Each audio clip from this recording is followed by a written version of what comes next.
Hello, friends. Welcome back. This time, we will discuss a movie called Deja Vu. This movie tells the story of an agent with extraordinary analytical skills in solving terrorism cases. Without further ado, let's get straight to the storyline.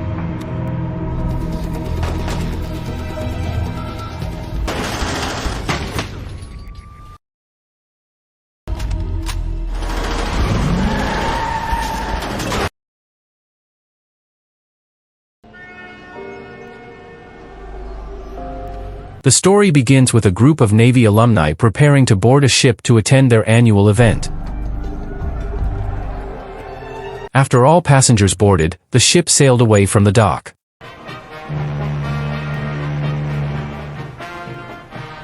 However, on the way, a terrible incident occurred. On the deck of the ship, a car suddenly turned on the radio, and in an instant, a tragic event was inevitable. A powerful explosion rocked the ship, claiming 500 lives in an instant. After the powerful explosion,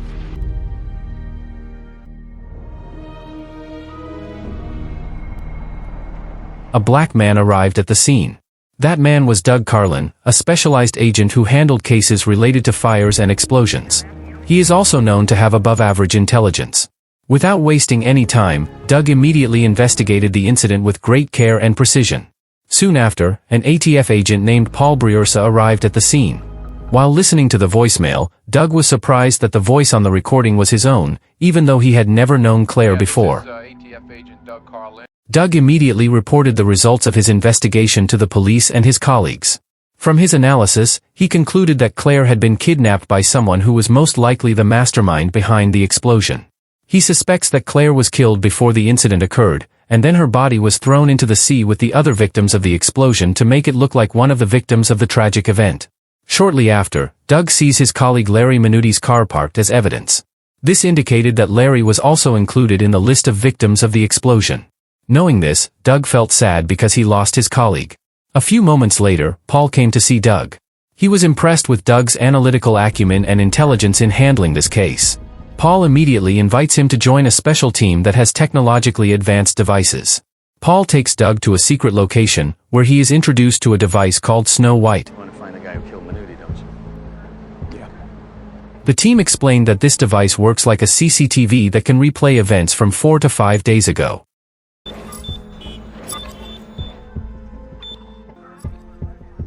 However, unlike ordinary CCTV, Snow White allows users to look in any direction freely and even capture sounds in detail. Despite its sophistication, the device has a drawback: the recordings that have been played back cannot be restarted or advanced at will, so the team must be very thorough in analyzing every detail. Doug then asks the team to monitor Claire's house. As he watched the footage, he was amazed that Snow White was able to penetrate the walls and display what was happening inside. At that moment, Doug experienced a sensation of déjà vu as if he had met Claire before. However, he could not remember where and when it happened, even though he was currently looking at Claire through the monitor. Doug then called his partner and asked what he found in Claire's house. However, his colleague reprimanded him for being careless, so many of Doug's fingerprints were left there. Doug was surprised by the report, because when he visited Claire's house, he had been wearing rubber gloves. Sensing something was amiss, Doug asked the whole team to pay attention to every detail of Claire's activities on the recordings. Moments later, Claire looked nervous, as if she was being watched, even though there was no one in the house but her. Hello? Someone there? Does she know I'm here? Does she know where? Meanwhile, Claire was seen writing something in her diary, which contained that she felt that she was always being watched. Shortly after that, Claire received a call from an unknown man. The man inquired about a car that she was going to sell.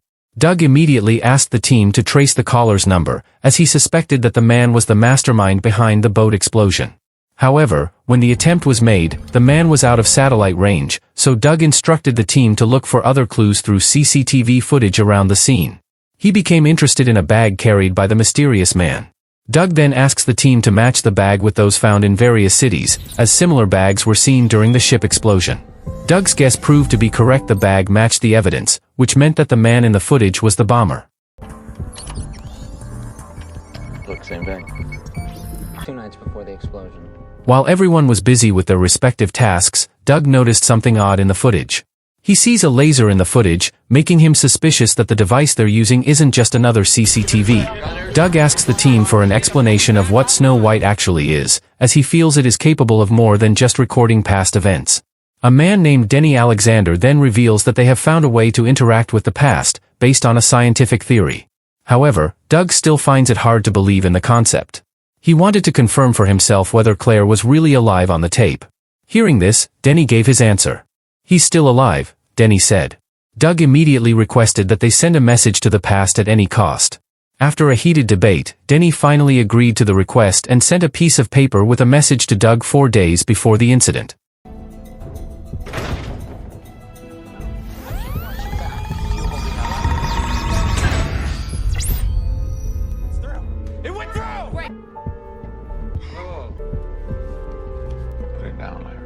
In the end, the paper was successfully sent to the past. However, by that time Doug in the past had already left his desk. The message was found by Larry, who read it and immediately rushed to follow the instructions written there. Doug and the team began to monitor Larry's movements, who was seen heading to the harbor.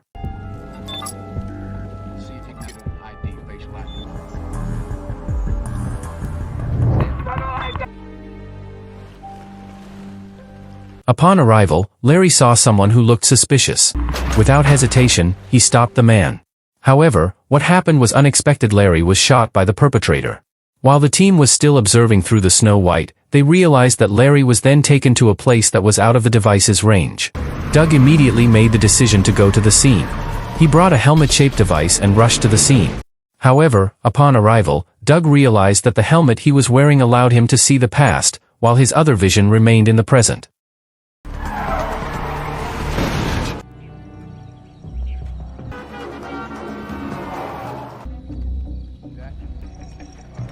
Do you see him? He's dead ahead of you.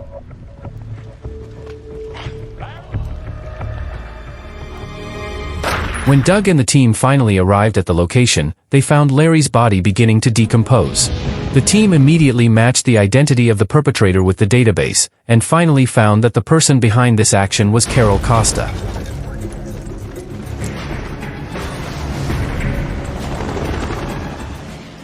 Without wasting time, the FBI immediately conducted a raid to arrest him.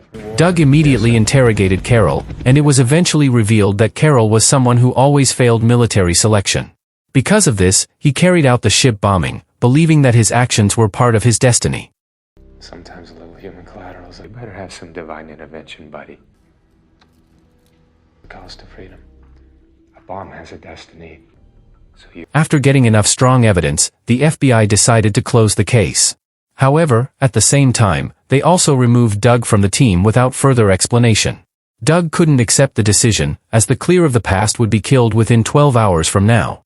He continued to persuade them to continue working with the team, but the FBI still refused. Not giving up, Doug then contacted Denny and requested that he be sent to the past. Soon after, Doug prepared to travel in time to save Clear. Doug? Hello? You okay in there? Yeah. Bigger.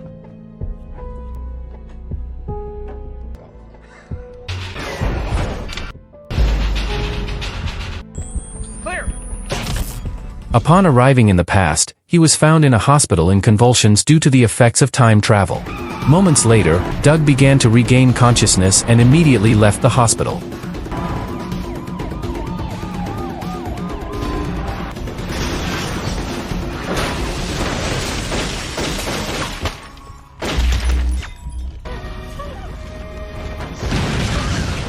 Meanwhile, Clear is rescued from the explosion and they both immediately leave the scene. On the way, Doug explains to Clear about his true identity, that he is from the future. He also warns Clear not to tell the police, as it will only complicate things. After they arrived home, Doug quickly grabbed a medical kit and wrote a note which he then posted on the fridge.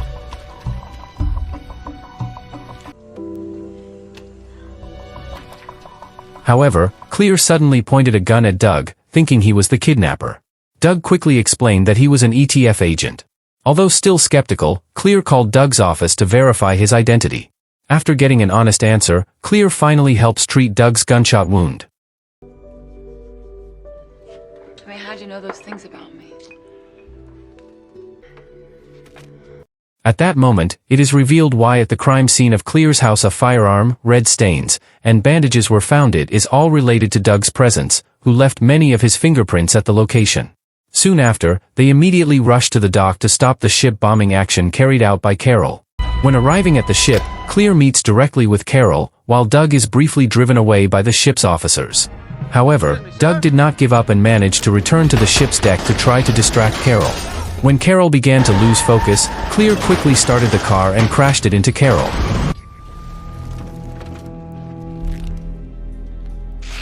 Not long after, they were both surrounded by police.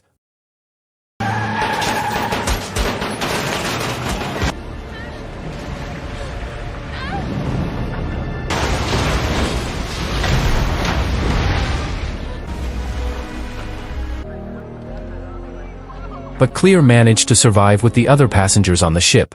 Meanwhile, Doug was trapped in the car. At the same time, Doug from the past arrives, but since this is still in the past, Doug doesn't know Claire yet. Have we met? You okay? And that's how the movie ends. Hope you enjoy this story full of suspense and surprises. Don't forget to like, comment, and subscribe so you don't miss out on other interesting movie plots. See you in the next video?